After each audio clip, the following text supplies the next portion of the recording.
আমি আমার পছন্দের প্রার্থীকে ভোট দিয়েছি, ভোট দিয়ে অনেক ভালো লাগছে। পরিবেশ তো খুবই সুন্দর, ইতিহাসের সাক্ষী হওয়ার মতোই মুহূর্ত। প্রতিষ্ঠার 2 দশকে প্রথম শিক্ষার্থী সংসদ নির্বাচনে ভোট দিচ্ছে জগন্নাথ বিশ্ববিদ্যালয়। ক্যাম্পাসে উচ্ছ্বাস, প্রতিদ্বন্দ্বিতায় ছাত্রদল শিবির সহ 4 প্যানেল। প্রার্থিতা ফিরে পেতে আপিলের দ্বিতীয় দিনেও ইসিতে ভিড়, ভোটের পরিবেশ নিয়ে অসন্তোষ প্রকাশ। নির্বাচনে পর্যবেক্ষক না পাঠালেও কারিগরি সহায়তা দেবে জাতিসংঘ।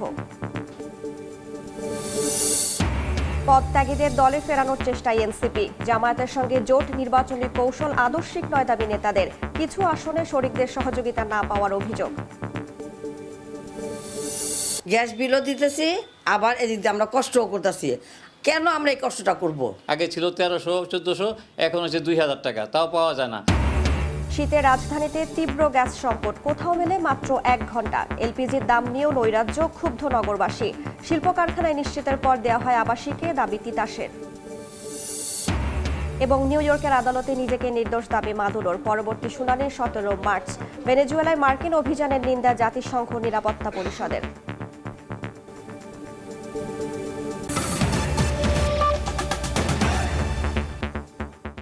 সময় সংবাদের সঙ্গে আছি আমি রাইসা জান্নাত। জগন্নাথ বিশ্ববিদ্যালয় কেন্দ্রীয় শিক্ষার্থী সংসদ জকসু নির্বাচনের ভোট গ্রহণ চলছে। একই সঙ্গে চলছে হল সংসদেরও নির্বাচন। সকাল 9টায় শুরু হওয়া ভোট গ্রহণ চলবে বিকেল 3টা পর্যন্ত। ছাত্রদল, ছাত্র শিবির, বাম দল ও ছাত্র শক্তি সমর্থিত 4 প্যানেলের প্রতিদ্বন্দ্বিতা হবে বলে ধারণা করা হচ্ছে। এবার নির্বাচনে ভোট দিচ্ছেন প্রায় 17,000 শিক্ষার্থী। 2 দশকের প্রতীক্ষার অবসান, প্রতিষ্ঠার পর প্রথমবারের মতো জগন্নাথ বিশ্ববিদ্যালয় কেন্দ্রীয় শিক্ষার্থী সংসদ জকসুর নির্বাচন। তীব্র শীতের মধ্যেও মঙ্গলবার সকাল থেকেই ক্যাম্পাসে দেখা যায় উৎসবমুখর পরিবেশ।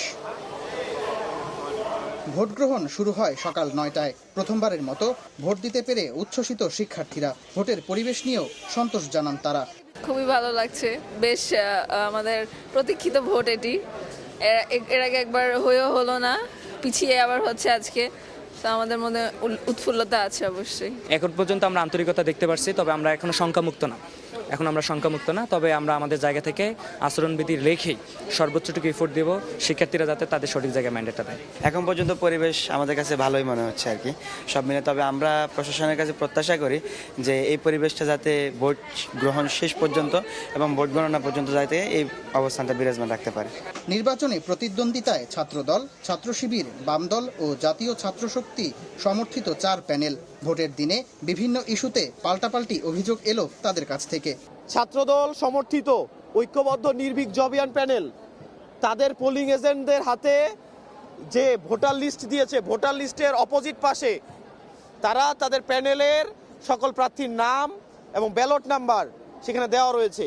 দর্শন বিভাগে যাওয়ার পরে আমরা দেখতে পাই ওখানে ছাত্র দলের যে প্যানেলিস্টরা আছে, যে এজেন্টরা, তারা তাদের প্যানেল পরিচিতি বই আকারে প্রকাশ করে অন্যান্য কেন্দ্রগুলোর মতো এখানে নিয়ে বসে আছে। জগন্নাথ বিশ্ববিদ্যালয় কেন্দ্রীয় শিক্ষার্থী সংসদ নির্বাচনে 21টি পদের জন্য লড়াইয়ে 158 জন। এছাড়া নারী শিক্ষার্থীদের নবাব ফয়জুন্নেসা চৌধুরানী হল সংসদের 13 পদের বিপরীতে প্রতিদ্বন্দ্বিতায় 33 জন।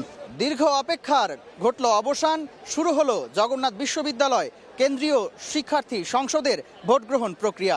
সাধারণ শিক্ষার্থীরা উচ্ছ্বসিত, প্রথমবার ভোট দিতে পেরে। তাদের প্রত্যাশা, তাদের ভোটে বিজয়ী প্রার্থীরা গড়ে তুলবেন তাদের স্বপ্নের ক্যাম্পাস। সামদানি প্রত্যয়, সময় সংবাদ, ঢাকা। জগন্নাথ বিশ্ববিদ্যালয়ে আছেন সহকর্মী সামদানি প্রত্যয়, সরাসরি চলে যাচ্ছে তার কাছে। কুয়াশার চাদর ভেদ করে একটুখানি সূর্যের দেখা পাওয়ার সঙ্গে সঙ্গেই জগন্নাথ বিশ্ববিদ্যালয় কেন্দ্রীয় শিক্ষার্থী সংসদ নির্বাচনের ভোটার উপস্থিতি কিন্তু অনেকাংশেই বেড়ে গেছে। সকালের তুলনায় আমরা যদি এখন দেখি, এখন কিন্তু ভোটারের উপস্থিতি ভোট শুরু হওয়ার প্রথম ঘন্টা পেরিয়ে দ্বিতীয় ঘন্টায় অবতীর্ণ হওয়ার সঙ্গে সঙ্গেই ভোটারের উপস্থিতি অনেকাংশেই বেড়ে গেছে। এবং সবচেয়ে চমকপ্রদ যে বিষয় সেটি হচ্ছে নারী ভোটারদের উপস্থিতি কিন্তু আমরা আশানুরূপভাবেই অনেক বেশি লক্ষ্য করছি। এবং সকল ভোটারদের মধ্যে ইতিমধ্যেই যারা সাধারণ শিক্ষার্থী, যারা তাদের এই দীর্ঘ 2 দশকের অপেক্ষার অবসান ঘটে তাদের এই শিক্ষার্থী সংসদ নির্বাচনটি হচ্ছে, সে নির্বাচনটি ঘিরে তারা কিন্তু খুবই উৎসবমুখর যে পরিবেশ, সেই উৎসবমুখর পরিবেশ তাদের মধ্যে আমরা দেখতে পাচ্ছি। তারা একে অপরের সঙ্গে দেখা করছেন, তারা সেলফি তুলছেন, তারা ভোট দিয়ে উচ্ছ্বাস প্রকাশ করছেন এবং তারা প্রত্যাশা করছেন যে ভোট গ্রহণের যে সুষ্ঠু পরিবেশ, এখন পর্যন্ত শান্তিপূর্ণ যে পরিবেশ বজায় রয়েছে, সে শান্তিপূর্ণ পরিবেশটি ভোট গ্রহণের শেষ পর্যন্ত থাকবে। এবং তারা প্রত্যেকেই প্রার্থীদের কাছে প্রত্যাশা করছেন যে প্রার্থীরা যে ম্যান্ডেট নিয়ে তাদের কাছে এসেছেন, প্রচারণা চালিয়েছেন, ভোটের পরেও তারা যেন সেই ম্যান্ডেটগুলো ভুলে না যান, তারা যেন শিক্ষার্থীদের জন্যই কাজ করেন, ক্যাম্পাসের উন্নয়নের স্বার্থে কাজ করেন। ইতোমধ্যেই যে 4টি শক্তিশালী প্যানেল, ছাত্রদল, ছাত্র অধিকার সমন্বিত ছাত্রদল এবং ছাত্র শিবির, ছাত্র শক্তি এবং বাম দলগুলোর যে প্যানেল, যে 4টি প্যানেলের মধ্যে প্রতিদ্বন্দ্বিতা হওয়ার কথা রয়েছে, সেই 4টি প্যানেলের ভিপিজিএস পদপ্রার্থীরা কিন্তু ইতোমধ্যেই ভোট প্রদান করা, তারা তাদের ভোটটি দিয়ে ফেলেছেন এবং তারা গণমাধ্যমের সঙ্গেও কথা বলেছেন। ইতোমধ্যেই আমরা ছাত্র শিবির সমর্থিত প্যানেল, ছাত্রদল সমর্থিত প্যানেল এবং আমরা ছাত্র শক্তি সমর্থিত প্যানেলের প্রেস ব্রিফিং আমরা দেখেছি। সেই প্রেস ব্রিফিংটিতে তারা সাধারণত সচরাচর একটি ভোট আয়োজনে একটি প্যানেল আরেকটি প্যানেলের দিকে যেভাবে করে অভিযোগের তীর ছোড়ে, সেভাবে করেই তারা কিন্তু অভিযোগের তীর ছুঁড়েছেন। তারা একদল আর এক দলকে ভোট কেন্দ্রগুলোতে টোকেন নিয়ে প্রবেশ করা, পোলিং এজেন্ট প্রবেশ করা সহ বিভিন্ন ইস্যু নিয়ে একজন আরেকজনের দিকে দোষারোপ করছেন। তবে এই ভোটটি এখন পর্যন্ত সুষ্ঠু রয়েছে। বিকেল 3:30 নাগাদ এই ভোট গ্রহণটি শেষ হবে। জগন্নাথ বিশ্ববিদ্যালয় থেকে এই ছিল আমার কাছে সবশেষ। সরাসরি যুক্ত ছিলাম জগন্নাথ বিশ্ববিদ্যালয়ে। ত্রয়োদশ সংসদ নির্বাচনে মনোনয়নপত্র গ্রহণ বাতিলে রিটার্নিং কর্মকর্তাদের দেয়া সিদ্ধান্তের বিরুদ্ধে আপিলের দ্বিতীয় দিন আজ। আগারগাঁওয়ে নির্বাচন ভবনে সকাল 10টা থেকে শুরু হয় দ্বিতীয় দিনের কার্যক্রম।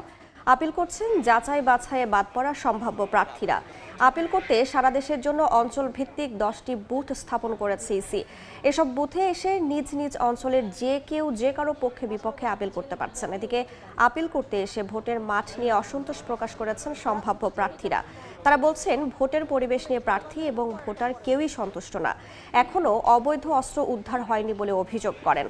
সারা দেশে 2568 জন সম্ভাব্য প্রার্থীর মনোনয়নপত্র যাচাই বাছাই শেষে রোববার 1842 জনের মনোনয়নপত্র বৈধ ঘোষণা করা হয়। আর 723 জনের মনোনয়নপত্র বাতিল করেন রিটার্নিং অফিসাররা। আপিল শেষে 10 থেকে 18 জানুয়ারি পর্যন্ত চলবে শুনানি। এখানে ভুল নির্বাচন কর্তৃপক্ষেরও যেমন আছে, আমাদেরও আছে। আমরা আশা করি যে ট্রাইব্যুনালের কাছে আমরা আমাদের বিষয়টি উপস্থাপন করলে তারা মার্জনা হিসাবে গ্রহণ করবেন এবং আমরা আমাদের মনোনয়ন ফিরে পাব। আইন শৃঙ্খলা বাহিনী তাদেরকে আরও শক্ত পদক্ষেপ দরকার এবং নির্বাচনী পরিবেশ এখন পর্যন্ত দৃশ্যমান হয়েছে বলে আমরা শুধু নয়, জনগণও মনে করে না। সনদপত্রের কপিটা দেওয়া হয়নি, শিক্ষা সনদের, এবং দলীয় প্যাডে অঙ্গীকারনামা দেওয়া হয়েছে, কিন্তু সেটার কি ত্রুটি ওনারা মনে করেছেন এটাকে স্থগিত রাখলেও পারতেন। স্থগিত রেখে প্রার্থীকে একটু সময় দিতে পারতেন, কিন্তু আসলে সেই সময়টা না দিয়ে স্থগিত না করে বাতিল করে দেওয়া হলো। পরিবেশ কেমন দেখছেন নির্বাচনে? আইন শৃঙ্খলা পরিস্থিতি সবকিছু মিলে সার্বিক ভালো বলা যায়, মন্দের ভালো। এই মুহূর্তে ইসিতে আছেন সহকর্মী কাউসারা চৌধুরী কুমু। সরাসরি চলে যাচ্ছি তার কাছে।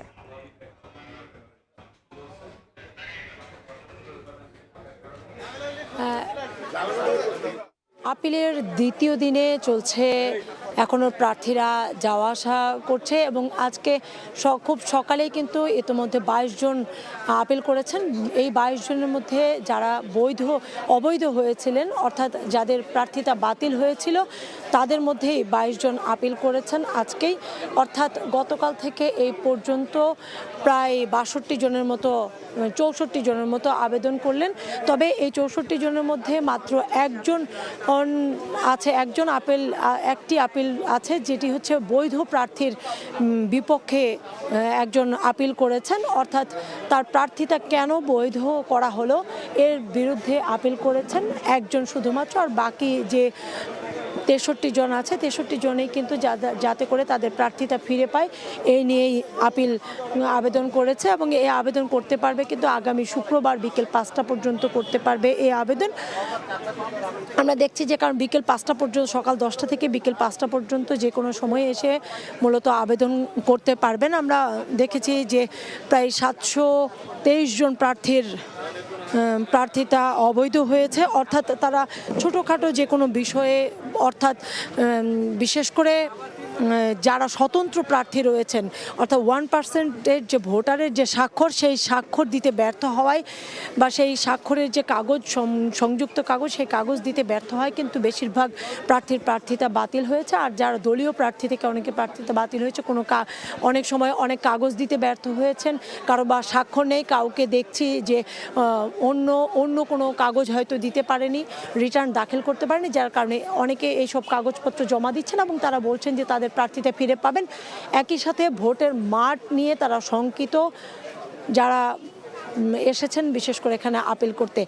তো এই ছিল কমিশনের সবশেষ তথ্য আমার কাছে। সরাসরি যুক্ত ছিলাম রাজধানীর আগারগাঁওয়ে। বাংলাদেশে আসন্ন নির্বাচন মত প্রকাশের স্বাধীনতা ও জনগণের জন্য সহযোগিতা অব্যাহত রাখার কথা জানিয়েছে জাতিসংঘ। সোমবার সদর দফতরে সময় সংবাদের প্রশ্নের জবাবে মহাসচিব আন্তোনিও গুতেরেসের মুখপাত্র স্টিফেন দুজারিক বলেন, নির্বাচনে কোনো পর্যবেক্ষক পাঠাবে না জাতিসংঘ, তবে প্রয়োজন মতো কারিগরি সহায়তা দেওয়া হবে। নিউ ইয়র্ক থেকে Hasanuzzaman Shakir report.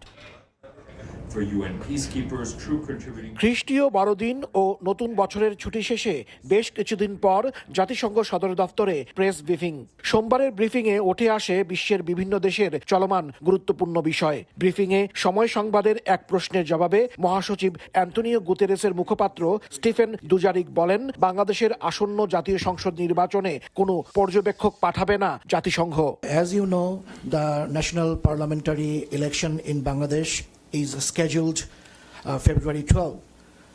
Will the United Nations send any observer to this election? No, so we do not, the UN itself doesn't send observers unless there is a mandate from the General Assembly or the Security Council, so that's no longer something that we do. I can check for you whether the UN country office is offering any technical support. Bangladesh Nationalist Party, BNP's acting chairman Tarek Rahman 17 বছর পর বিএনপির ভারপ্রাপ্ত chairman Tarique রহমানের স্বদেশ প্রত্যাবর্তন গণতন্ত্রে উত্তরণের পথে গুরুত্বপূর্ণ কিনা জানতে চাইলে মহাসচিবের মুখপাত্র সরাসরি জবাব না দিয়ে বলেন, নির্বাচনে বাংলাদেশের জনগণের পাশে থাকবে জাতিসংঘ।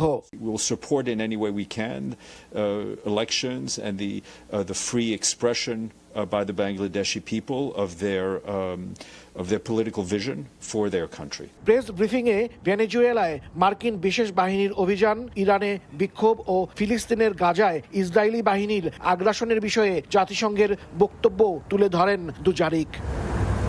জাতিসংঘ বিএনপি চেয়ারপারসন বেগম খালেদা জিয়ার মৃত্যুতে শোক ও সমবেদনা জানিয়েছে উল্লেখ করেন মুখপাত্র। বলেন, আগামী নির্বাচন মত প্রকাশের স্বাধীনতা বজায় রাখা সহ বাংলাদেশের জনগণের জন্য সব ধরনের সহযোগিতা অব্যাহত থাকবে। হাসানুজ্জামান সাকি, সময় সংবাদ, জাতিসংঘ সদর দপ্তর, নিউ ইয়র্ক। সময় সংবাদে আরও থাকছে, শীতের দাপটে জবুথবু প্রাণ প্রকৃতি। রাজশাহীতে মৌসুমের সর্বনিম্ন তাপমাত্রা 7 ডিগ্রি। 10 জেলায় বয়ে যাচ্ছে শৈত্যপ্রবাহ। চরম বিপাকে খেটে খাওয়া মানুষ। কিছু আসনে সহযোগিতা পেলেও বেশ কয়েকটি আসনে এনসিপিকে আসন ছেড়ে দেওয়ার কারণে অসন্তোষ রয়েছে জামায়াতের প্রার্থী সমর্থকদের, বলছেন যুগ্ম আহ্বায়ক সারওয়ার তুষার। জোটবদ্ধ হলেও সমঝোতার ভিত্তিতে পাওয়া আসনগুলোতে এনসিপির বের হয়ে আসা কঠিন হবে এমন মত বিশ্লেষকদের। এদিকে এনসিপি জামায়াতের মধ্যে আদর্শিক নয় নির্বাচনী জোট হয়েছে এমন মন্তব্য থেকে দল থেকে পদত্যাগকারীদের দলে ফিরিয়ে আনার চেষ্টার ইঙ্গিত দিলেন দলের সদস্য সচিব আখতার হোসেন। জামাতে ইসলামী এবং তাদের যে সমমনা 8 দল রয়েছে, এই সমমনা 8 দলের সাথে আমরা একত্রে নির্বাচনে অংশগ্রহণ করব বলে আমরা সিদ্ধান্ত নিয়েছি। নানা আলোচনা সমালোচনার পর গত 28শে ডিসেম্বর জামায়াতের সঙ্গে জোট করার ঘোষণা দেয় জাতীয় নাগরিক পার্টি এনসিপি। যদিও এই সিদ্ধান্তে এনসিপির আদর্শিক বিচ্যুতি হয়েছে অভিযোগ তুলে পদত্যাগ করেন তাসনিম জারা, তাসনুবা জাবিন, মুশফিকুস সালেহিন সহ বেশ কয়েকজন কেন্দ্রীয় নেতা। তবে জামায়াত এনসিপির জোটকে নির্বাচনী কৌশল বলছেন রাজনৈতিক বিশ্লেষকরা। তাদের মতে ভিন্ন মতাদর্শ থাকলেও একসঙ্গে কাজ করতে পারবে দুই দল। তবে জোটের আসন সমঝোতা কতটা সুফল দেবে এনসিপিকে তা নিয়ে রয়েছে সংশয়। যদি সরকার গঠনের মতো অবস্থায় যায় সেটা অন্য হিসাব, কিন্তু যদি বিরোধী দলে থাকে তাহলে তো সমস্যা নাই। এনসিপির অবস্থানে থেকে কাজ করবে, জামাতের অবস্থানে থেকে কাজ করবে। ভোটের মাঠে অসহযোগিতার অভিযোগ তুলে এনসিপির যুগ্ম আহ্বায়ক সারোয়ার তুষার বলেন, কিছু আসনে জামায়াত সহযোগিতা করলেও অনেক জায়গায় জোটের নেতাদের মধ্যে রয়েছে অসন্তোষ। তাই দ্রুত আসন চূড়ান্তের আহ্বান নরসিংদী 2 আসন থেকে মনোনয়ন প্রত্যাশী এনসিপির এই শীর্ষ নেতার। কিছু কিছু আসনে আমরা দেখতে পাচ্ছি যে জামায়াত ইসলাম নিজ উদ্যোগেই সেখানে তাদের প্রার্থী বসিয়ে দিয়েছে এবং আমাদের প্রার্থীদেরকে সহযোগিতা করছে, কিন্তু এটা সব আসনের বাস্তবতা না। এই মুহূর্তে অনেক আসনে এখনো জামায়াত ইসলামের প্রার্থীরা মানে যেখানে মোটামুটি নিশ্চিত বা বোঝা যাচ্ছে যে ওখানে আমাদের প্রার্থীরাই পাবেন, সেখানে জামায়াত ইসলামের প্রার্থীরা এখনও মাঠে সক্রিয় আছেন। তাদের নেতাকর্মীরা কোনো কোনো ক্ষেত্রে এটা মেনে নিতে পারছে না যে নতুন প্রার্থী এখানে আসবে। আবার অ্যাট দ্য সেম টাইম তারা এটাও বলছেন যে যদি চূড়ান্ত সিদ্ধান্ত আসে তাহলে আমরা জোটের প্রার্থীকে সর্বাত্মক সহযোগিতা করব। এদিকে পদত্যাগ করা নেতাকর্মীদের চিঠি গ্রহণ করা হয়নি মন্তব্য করে রোববার সংবাদ সম্মেলনে এনসিপির সদস্য সচিব আক্তার হোসেন জানান, তাদের দলে ফিরিয়ে আনার চেষ্টা চলছে। তাদের সঙ্গে আমাদের আলাপ আলোচনা চলছে এবং আমরা মনে করি যে আমরা একটা সুষ্ঠু সমাধানে আমরা পৌঁছাতে পারবো। শীঘ্রই 11 দলীয় জোটের পক্ষ থেকে চূড়ান্ত প্রার্থী তালিকা ঘোষণা করা হবে বলেও জানান এনসিপির এই শীর্ষ নেতা। আমরা খুব অল্প সময়ের মধ্যেই একটা চূড়ান্ত সিদ্ধান্তে আমরা উপনীত হব এবং সে সময়টাতে আপনারা জানতে পারবেন যে ঠিক কতটি আসনে। শাবাব ওয়াসি, সময় সংবাদ, ঢাকা। শীত এলেই রাজধানীতে তীব্র হয় গ্যাস সংকট। ব্যতিক্রম হয়নি এবারও। বাসিন্দাদের অভিযোগ, প্রতিদিন 1 ঘন্টা পাওয়া যায় গ্যাস, তাও গভীর রাতে। সংকটের দীর্ঘস্থায়ী সমাধান চান ভুক্তভোগীরা। আরও জানাচ্ছেন তাসনিয়া নিশাত মিম। ক্যামেরায় ছিলেন অনুপ দত্ত। রান্নার সব প্রস্তুতি নিয়ে চুলা জ্বালানোর নিরন্তর চেষ্টায় গৃহবধূ জুলিয়ানা গোমেজ। তবে গ্যাসের যেন আরই নগরবাসীর। বহু সাধনায়ও দেখা মেলে না অগ্নিশিখার। গ্যাসের সমস্যার জন্য এখন দুপুরে কোনো গেস্ট বাসায় অ্যালাউ করি না। এমন চিত্র রাজধানীর মগবাজার, হাতিরপুল, সেন্ট্রাল রোড, কাঁঠালবাগান সহ বিভিন্ন এলাকার। গ্যাস বিলও দিতেছি, আবার এদিক দিয়ে আমরা কষ্টও করতেছি। কেন আমরা এই কষ্টটা করব? আমরা দিন দিন অসুস্থ হয়ে যেতেছি একবেলা খাওয়ার জন্য। গ্যাস নিতে ফিলিং স্টেশনগুলোতেও দেখা গেছে যানবাহনের সারি। 2-3 ঘন্টা দাঁড়িয়েও মিলছে না গ্যাস। যখন 1-1.5 ঘন্টা আমরা সিএনজির সিরিয়ালে থাকতে হয় তখন আমাদের ইনকামটা কমে। আমাদের প্রেসার থাকে কম, গ্যাসও থাকে কম, গাড়িতে দিতেও পারি কম। নগরবাসী চরম সংকটে থাকলেও তিতাস পৌঁছে অর্থনৈতিক অগ্রাধিকার বিবেচনায় আগে শিল্প, বিদ্যুৎ ও সার কারখানায় দেয়া হচ্ছে গ্যাস। অবৈধ সংযোগ বাড়ায় বৈধ গ্রাহকরা গ্যাস পাচ্ছেন না বলেও দাবি তিতাসের। আমাকে আগে প্রায়োরিটি বেস যেগুলো আছে সেগুলোকে সরবরাহ দেওয়ার পরে আবাসিকের কথাটা আমরা বিবেচনা করি। আমি কিন্তু 165 মিলিয়ন গ্যাস দিয়ে যাচ্ছি ঢাকাতে, কিন্তু তারপরও ক্রাইসিস। অবৈধ গ্রাহকরা নিয়ে নিচ্ছে বৈধ গ্রাহকদের গ্যাসগুলো। প্রত্যেকের বাড়ি বাড়ি যাওয়া তিতাসের সম্ভব না। দেখা যাচ্ছে যে আমরা লাইন কাটছি, আবার 3 দিন পরে ওনারা আবার লাইন নিয়ে নিচ্ছেন। সংকট নিরসনে যৌক্তিক দামে এলপি গ্যাস সরবরাহ বাড়ানোর পরামর্শ বিশেষজ্ঞদের। সচেতনতা বাড়ানো যেমন প্রয়োজন, গ্যাসের অপচয় যাতে না হয়, অন্যদিকে দক্ষ machinery, energy efficient boiler, energy efficient captive generator, যেখানে ওয়েস্ট হিট বের হয়ে যাচ্ছে সেটাকে ইউটিলাইজ করা। গৃহস্থলীতে গ্যাস সাপ্লাইটা বন্ধ করে দেওয়া উচিত, কিন্তু তাদের যেটা করতে হবে এলপিজির সাপ্লাইটাকে ঠিক রাখতে হবে, একদম কমপ্লিট থাকতে হবে, যাতে করে বার্ক যেই দামে বলছে সেই দামে যেন সিলিন্ডার পায়। এদিকে এলপি গ্যাসের দাম নিয়ে চরম নৈরাজ্যের মধ্যেই গত রোববার 12 কেজি সিলিন্ডারের দাম বেড়েছে 53 টাকা। যদিও সরকার নির্ধারিতের চেয়ে প্রায় দ্বিগুণ দামে গ্রাহককে কিনতে হচ্ছে এলপিজি।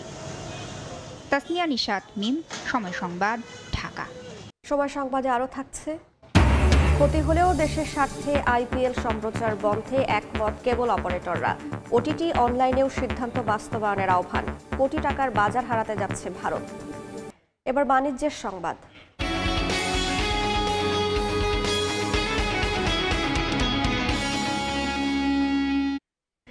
রিজার্ভ হিসেবে বাংলাদেশ ব্যাংকে স্বর্ণ মজুত রয়েছে প্রায় 14 টন। ডলারের একক আধিপত্যে জিম্মি হওয়া ঠেকাতে ভূ রাজনীতির এই হাতিয়ার মজুত করার প্রতিযোগিতায় এখন বিশ্বের ছোট বড় সব দেশ। সেই বাস্তবতায় পর্যাপ্ত আমদানি ব্যয় রেখে আগামীতে মূল্যবান এই ধাতু কেনার পরিকল্পনা বাংলাদেশ ব্যাংকের। সেলিয়া সুলতানার রিপোর্ট।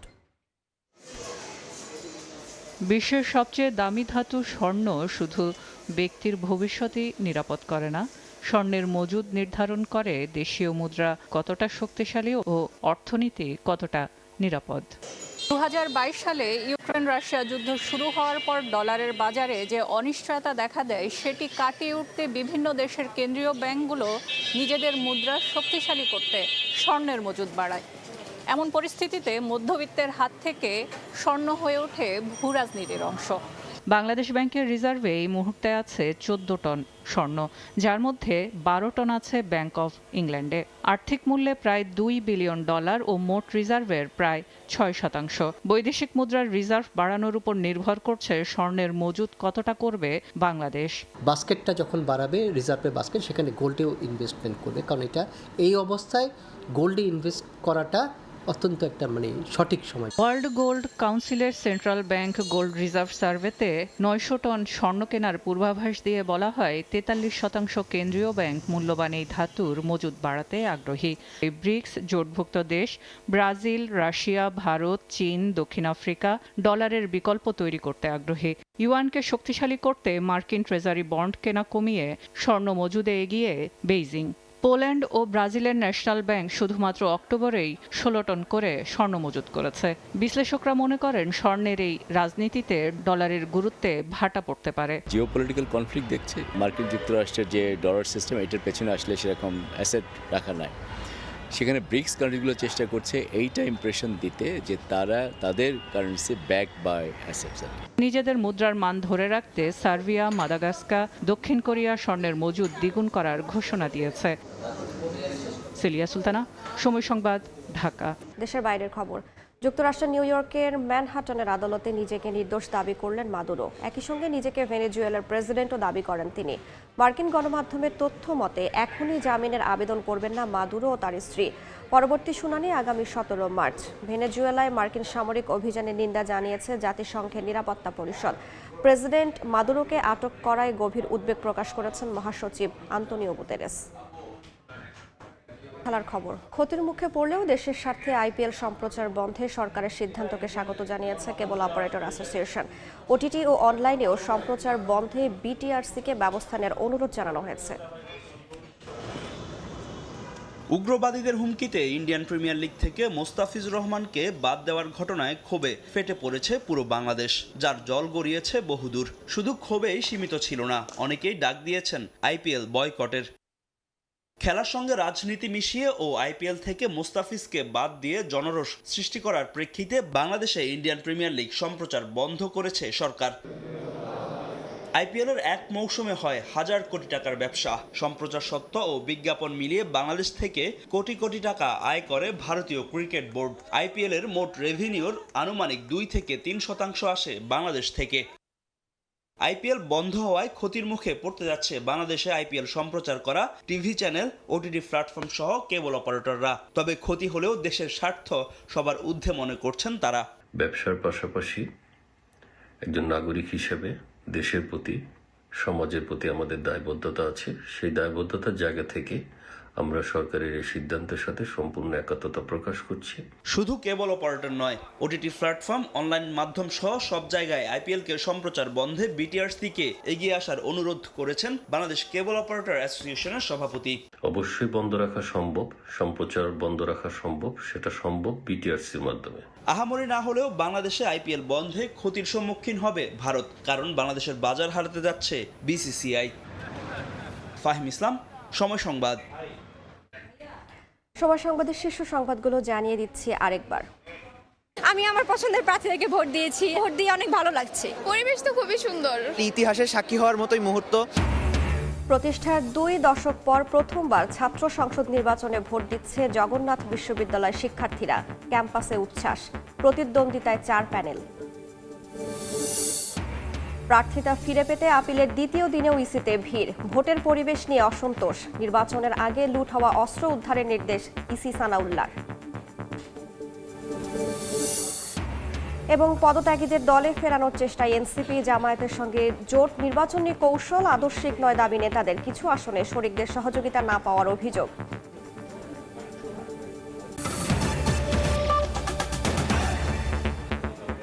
এ ছিল দুপুর 12টার সময় সংবাদ। এরপর খেলার সময় নিয়ে সঙ্গে থাকবেন সহকর্মী মাকসুম আলম খান। রাইসা জান্নাত, আপনাকে ধন্যবাদ। খেলার সময়ের আয়োজন নিয়ে আসছে কিছুক্ষণ পর, সঙ্গেই থাকুন সময়ের।